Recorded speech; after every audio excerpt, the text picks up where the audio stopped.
ये एसआई भर्ती परीक्षा को रद्द करने के लिए 2 महीने से आप लोगों का लगातार धरना आगाज किए हुए। इतनी गर्मी में भी था दिन से आपने देखा होगा कि जेल भरो आंदोलन, 1 लाख से ज्यादा जवानों की रैली, आक्रोश आवाज, हम 64 दिन से यहाँ शहीद स्मारक उठा। दुर्भाग्य इस बात का है कि सरकार सीरियस नहीं है। ये बच्चे यहाँ बारिश में बैठे हुए हैं, धूप में बैठे हुए हैं, बारिश सरकार संवेदनहीन बनी हुई है। पूरी संवेदनहीन सरकार।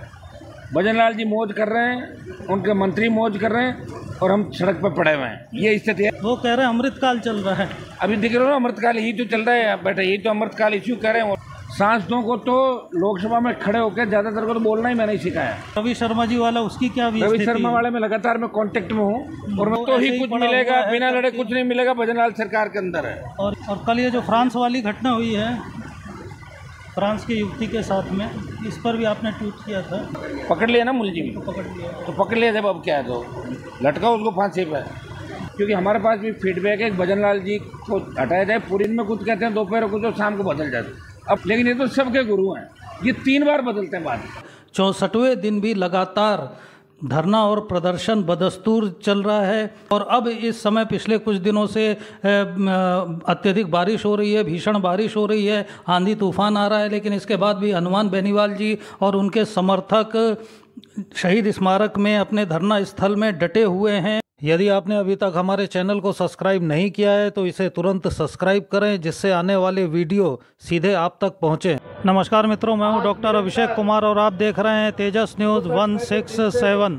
इस समय हम हैं जयपुर के शहीद स्मारक में, जहां एसआई भर्ती परीक्षा को रद्द कराने के लिए हनुमान बेनीवाल जी और उनके समर्थकों का, विद्यार्थियों का आज 64वें दिन भी लगातार धरना और प्रदर्शन बदस्तूर चल रहा है, बदस्तूर जारी है। इससे पहले राजस्थान में यहाँ पर जयपुर में भीषण गर्मी पड़ रही थी, 45 डिग्री से अधिक टेम्परेचर था। और अब इस समय पिछले कुछ दिनों से अत्यधिक बारिश हो रही है, भीषण बारिश हो रही है, आंधी तूफान आ रहा है। लेकिन इसके बाद भी हनुमान बेनीवाल जी और उनके समर्थक शहीद स्मारक में अपने धरना स्थल में डटे हुए हैं और एसआई भर्ती परीक्षा को रद्द कराने के लिए और आरपीएससी का पुनर्गठन करने की मांग को लेकर के ये धरना जारी है। लेकिन महत्वपूर्ण यह है कि 64 दिन के इस धरने के बाद भी सरकार ने इस ओर कोई ध्यान नहीं दिया। न सरकार के द्वारा, उनके प्रतिनिधि के द्वारा या बड़े मंत्रियों के द्वारा हनुमान बेनीवाल जी से या उनके समर्थकों से कोई बात करने की कोशिश की गई, न कोई समझाइश की गई। तो सरकार ने एक तरह से इस पूरे धरने को, राजस्थान सरकार ने उपेक्षित कर रखा है कि जैसे यहाँ पर कुछ है ही नहीं। और हनुमान बेनीवाल जी ये लगातार चेतावनी दे रहे हैं कि यदि सरकार उनकी मांग को नहीं मानती है तो फिर वो दिल्ली कूच करेंगे। और हज़ारों की संख्या में, वो कह रहे हैं कि लगभग 1 लाख के करीब जो विद्यार्थी हैं और भी कार्यकर्ता हैं वो दिल्ली जाएंगे और वहाँ पर प्रदर्शन करेंगे। लेकिन राजस्थान की सरकार द्वारा इतने दिनों के बाद भी विद्यार्थियों की मांगों पर अब तक ना तो कोई ध्यान दिया गया है, ना ही किसी के द्वारा उनसे बातचीत या समझाइश की या आश्वासन देने की कोशिश की गई है।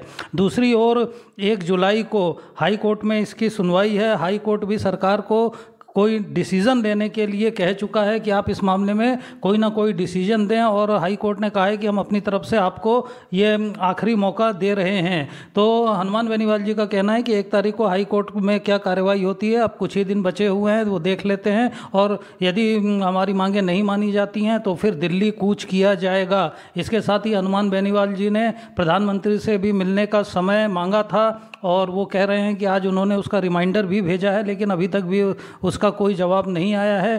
तो यदि 1 तारीख से पहले सरकार जो है इस भर्ती को रद्द नहीं करती है और आरपीएससी के पुनर्गठन के लिए सहमत नहीं होती है तो फिर हनुमान बेनीवाल जी अपने समर्थकों के साथ दिल्ली कूच करेंगे, ऐसा उनका कहना है। इस अवसर पर आज हमारी हनुमान बेनीवाल जी के साथ में एक्सक्लूसिव बातचीत हुई। उन्होंने क्या कहा तेजस न्यूज़ से, आइए सुनते हैं।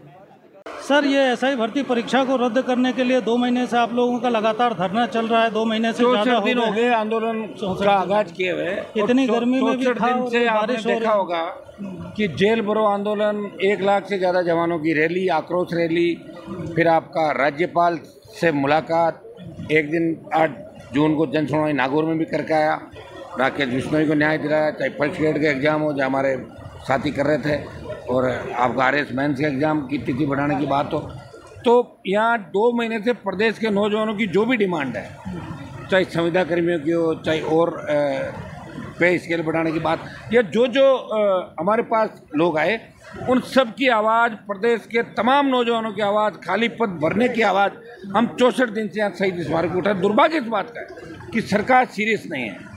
जिस दिन हम 1 लाख लोग आए थे, सरकार डरी और सरकार बोली कि हम बात करना चाहते हैं, हम करेंगे। उसके बाद पता ही नहीं सरकार कहाँ चली गई। बीच में हमारे भी आंदोलन आ गया था SMS। तो सरकार को संवेदनशीलता दिखाते हुए आगे होकर इस मामले में बात करनी चाहिए, क्योंकि ये बीजेपी का वादा था कि SI भर्तियों को हम रद्द करके RPSC का पुनर्गठन करेंगे। अमित शाह के भाषण आप देख लीजिए, जिन्होंने भर्तियों के नाम बता बता के अमित शाह ने सारी बात यहाँ राजस्थान के अंदर जब आए तब उन्होंने करी। प्रधानमंत्री जी की बात सुन लो, प्रधानमंत्री ने कहा कि पाताल से भी पेपर माफिया को ढूंढ निकालूंगा। कहाँ 1.5 साल हो गए इन बातों को। PM से हमने टाइम मांगा है, मैसेज था कि आपसे गृह मंत्री बात करेंगे, गृह मंत्री जी वापस पूछा, तभी कोई हमारे पास समाचार आया नहीं। आज हमने रिमाइंडर प्रधानमंत्री जी को भेजा है समय लेने के लिए। अगर 1 तारीख से पहले समय मिल जाता है और हमें ठोस आश्वासन मिल जाता है तो अगला कदम हम बाद में उठाएंगे, और नहीं मिलता है और 1 तारीख को सरकार क्या जवाब देती है, क्या होता है, तो दिल्ली कूच हम निश्चित रूप से करेंगे। वो कूच बहुत बड़ा ऐतिहासिक कूच होगा, उसमें अग्निवीर सहित तमाम राज्यों के और देश के जो प्रमुख जवानों का मुद्दा है उसको हम सम्मिलित करेंगे। सर, आप ये कह रहे हैं कि आप लोग 64 दिन से और सरकार की तरफ से आप लोगों से वार्ता करने की, या कोई ये बच्चे यहाँ बारिश में बैठे हुए हैं, धूप में बैठे हुए हैं, सरकार संवेदनहीन बनी हुई है? पूरी संवेदनहीन सरकार। भजन लाल जी मौज कर रहे हैं, उनके मंत्री मौज कर रहे हैं और हम सड़क पर पड़े हुए हैं। ये स्थिति है राजस्थान के जवानों की। वो कह रहे हैं अमृतकाल चल रहा है। अभी दिख रहा है अमृतकाल ही तो चल रहा है बेटा, यही तो अमृतकाल इश्यू कह रहे हैं वो लोग। और सर, ये लगातार आप बैठे हुए लोग कह रहे हैं कि बेनीवाल जी के पास और कोई काम नहीं है, लगातार 2 महीने से यही बैठे हैं, और भी सांसद के काम है। लोगों के सांसद के तो काम अब पार्लियामेंट चलेगी जब, वो तो मैं करूँगा ही। काम तो मैं ही कर रहा हूँ। आपको दूसरा MP घूमता हुआ दिखता है कि राजस्थान का? सांसदों को तो लोकसभा में खड़े होकर ज़्यादातर को तो बोलना ही मैंने सिखाया। मैं गया जब उनको पता लगा कि सांसद बोल भी सकता है, पहले खाना खाते थे और सो जाते थे पार्लियामेंट के अंदर जाके। सांसदों की भी इज्जत बढ़ाई, राजस्थान की भी बढ़ाई, जवानों की बढ़ाई, कौम की बढ़ाई और सब की बढ़ाई में। सर, ये उदयपुर के जो 2 मामले हुए, एक रवि शर्मा जी वाला, उसकी क्या भी? रवि शर्मा वाले में लगातार मैं कांटेक्ट में हूँ और मैं कोशिश कर रहा हूँ कि उनकी परिजनों की जितनी भी मांगे 100% सरकार माने। मतलब सरकार झुक जाएगी उसका। 1 सप्ताह से ज़्यादा हो गया उनका। लड़ेंगे तो ही कुछ मिलेगा, बिना लड़े कुछ नहीं मिलेगा। भजन लाल सरकार के अंदर है, और ये जो लड़ेगा उसको मिलेगा, और जो मैदान छोड़ गया उसको बिल्कुल कुछ नहीं मिलेगा। ये सरकार ने वो तय कर लिया कि जो लड़ेगा उसी को हम देंगे। और कल ये जो फ्रांस वाली घटना हुई है, फ्रांस की युवती के साथ में, इस पर भी आपने ट्वीट किया था। ये जो उदयपुर के अंदर रेप वाली घटना, पकड़ लिया ना उसको, पकड़ लिया ना मुलजिम, तो पकड़ लिया जब, अब क्या है, तो लटका उसको फांसी पे। सर, अशोक गहलोत ने बयान दिया था कि भजन लाल शर्मा को CM पद से हटाने की साजिशें चल रही है। ये अशोक गहलोत का बयान मुझे इस नज़र से सही नज़र आ रहा है, क्योंकि हमारे पास भी फीडबैक है कि भजन लाल जी को हटाया जाए। पूरी भारतीय जनता पार्टी के वरिष्ठ नेता सब एक हो गए, इनको पचा नहीं पा रहे हैं, क्योंकि इनकी हरकतें ऐसी है कि ये मेच्योरिटी से काम नहीं कर रहा है। इनको अधिकारी चलाते हैं, दिन में कुछ कहते हैं, दोपहर को कुछ और शाम को बदल जाते हैं। अपनी बात से 3 बार बदलने वाले मुख्यमंत्री हमने देखे हैं, 2 बार बदलने वाले देखे हैं, लेकिन ये तो सबके गुरु हैं। ये 3 बार बदलते हैं बात। सुबह नाश्ते पे कुछ कहेंगे, लंच में कुछ कहेंगे, डिनर पे बदल देंगे बात को। मदन राठौड़ की कितनी बेइज्जती कराई बताओ मुझे। कार रेस का एग्जाम आगे बढ़ा, मदन जी ने तो फ़ोन नंबर ही बंद कर दिया। वो तो आ ही नहीं रहे, न मीडिया के सामने रहे कि बात मत करो, बात मत करो। भजन लाल जी ने जो अपमान करवाया 2 मुख्यमंत्रियों का, 40 विधायकों का, एक मंत्री जो आपके सरकार के अंदर छापे मार रहे हैं, उन्होंने तो 2000 बच्चों को इकट्ठा करके कहा तुम्हें भजन लाल जी का नाश्ता कराने ले जाता हूँ, उसका पार्क में बिठा दिया और आज तक नहीं मिला। आज तक इतना बड़ा धोखा है यार, कैसे दे सकते हो आप लोग, बताओ मुझे। आखिर आपको ऐसी कौन सी पड़ गई? आगे फ़ोन पे बात तो कर लेते, ये कहते थे भाई मेरे बस की बात नहीं, भजन लाल मुझे मिलने का टाइम नहीं दे रहे।